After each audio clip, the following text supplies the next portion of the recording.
Lah, isa. Grabe. Ito yung mga ibon kananog na ano. Oh, grabe. Malaki yung mga ganun nila. Grabe, tatlo. Apat. Yung una, kanugnog hito, 5. Pinili pa yung malaki. Ano yun? Grabe, karpa. Karpa, kaya pa. Pinili pa yung malaki. May dalawa pa. Kaya pa. Kaya pa. Nako. Nako. Iniluhan na. Yun. Grabe. Alaki ng karpa. Lah. Paano kaya yuyuko yung paano kaya yuyuko yung ngayon yan? Ang laki, lumaki yung leg. So ito mga naging sikat sa TikTok. So mga ibon na to is alaga nila, pero ito yung kumukuha ng mga malaking karpa sa tubig. Tingnan nyo, grabe yan pinagtutulungan. Grabe, pero parang nakakaawa rin tingnan kasi kinukuha sa nila yung mga huli nila. Tingnan nyo, masunod sila sa amo. Wala silang tali.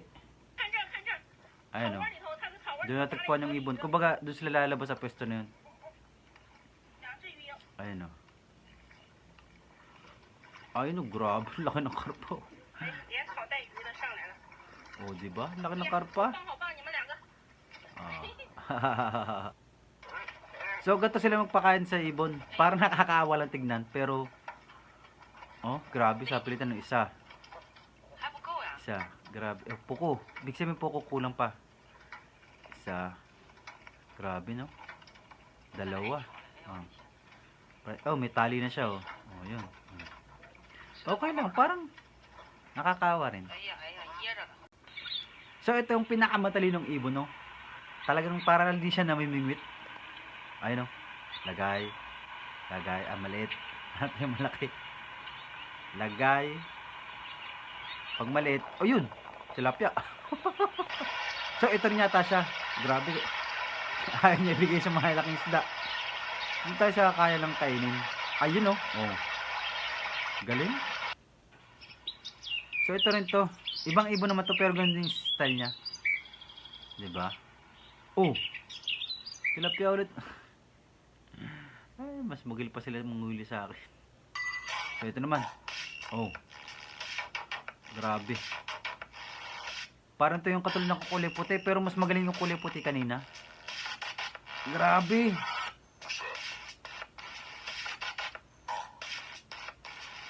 Lunukol lang. Ilang araw kayo natunaw sa channel yan? So ito naman. Grabe ka na lang mga leg kanugnog, no? Talagang nag-extend. Dalawa. Akala nyo, parang hindi siya magkakasya sa bunganga nila, pero napeflex nila. So ito mga ibon din. Umuulan ng ibon mga kanugnog. Umuulan ng ibon.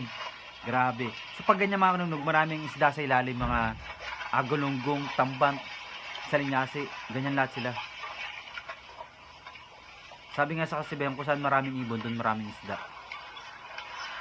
Ayan, Nakangangat. Easy catch. Easy po pag ganyan, ang daming ibon, So ito, ibang ibon naman to. Ito yung laging nasa mga fish pan. Yung mahabang mga paa. Ganda ng isda niya nahuli, So ito, pinakamagaling mga isda, Bugs. Grabe, Tapos makakalipad pa rin kagad. Laki. Para siyang hito, Ang ganda ng pagkahawak talaga. Walang kawala. At ito na talaga sinasabing kingfisher. Grabe. Sa liit na yan. Dalawa agad. Ang galing, Kasi tinawag na kingfish. And that's our reaction for today. So sa mga hindi pa dyan napag-follow, nakapag-share, please naman po. Maraming salamat. And see you in our next reaction video.